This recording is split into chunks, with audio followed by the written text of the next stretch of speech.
public.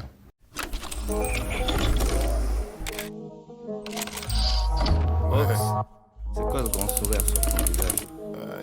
Je me disais que les gens ils savent pas à quel point on a réussi notre live. Les petites idées que je vais mettre en avant, c'est déjà une petite partie de l'histoire du rap français et du fait que pendant longtemps, les rappeurs n'ont pas été considérés comme des artistes.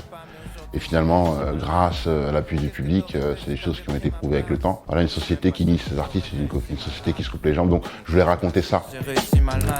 On va parler au king, nos fans indignés. J'ai pris les clés de la ville, donne une mission avec Asville. Putain, j'ai réussi ma life, je me lève à midi. Il y a des choses qui vaut mieux. Ça dépend de la prochaine étape. Si la prochaine étape est plus haute, c'est que je suis dans une évolution. Et si elle est plus basse, c'est que c'était mon apogée. Sauf si je remonte après. Mais le plaisir que je prends et l'expérience que j'ai me font dire qu'il y a encore des choses à faire. Peu importe la hauteur. Je pouvais faire des caméas. J'ai la formule secrète, j'ai des nouveaux et des vieux textes, des vérités. Écoute, il faut beaucoup aimer la botanique. En diplôme de botanique, je suis désolé. Recalé. Tu te sens sale comme après degré. C'est ta Rolex, mais c'est mon heure. Ta percée, c'est super. Le plus précieux à mes yeux, c'est le fait de partir d'une petite idée et de se retrouver sur scène avec plein de gens. Déjà, tu kiffes d'avoir trouvé un truc marrant. Tu le développes, tu le proposes, ça plaît. Et puis un jour, tu le chantes sur scène et puis on rigole et ça fait d'autres souvenirs encore plus forts.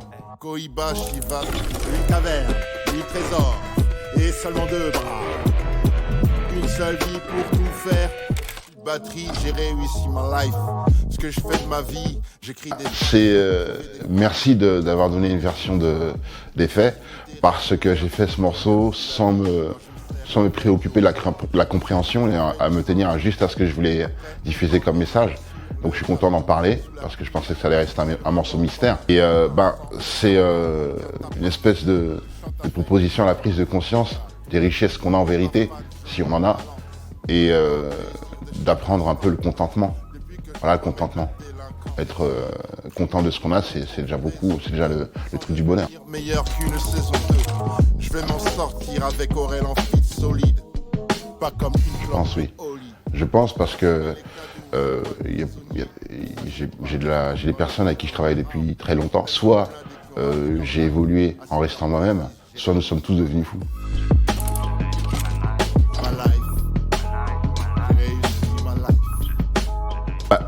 Oui, le concept pour en échapper, c'est faire ce qui vous plaît, sans faire le mal aux autres. C'est pas évident, parce qu'il faut trouver ce qui vous plaît. Et ensuite, il faut le faire assez bien pour que ça ne touche que positivement. Voilà, donc à partir du moment où on est préoccupé sur quelque chose qu'on aime, je vois pas comment on peut être mal tout le temps. D'ailleurs, même si on a cette douleur, le fait de se concentrer sur de la lumière, ça enlève un peu de l'obscurité. Les gens ils savent pas à quel point on a réussi notre life. Il y a un moment dont je me rappelle très très bien. C'était un concert qu'avaient organisé les frères Vlavo et Quessé dans le Val-de-Marne, à Logne. Et il y avait un barbecue et tout, petit concert. Et on était tous là en train de rigoler comme des fous. Et c'était le début de la notoriété. Et c'était un moment de légèreté.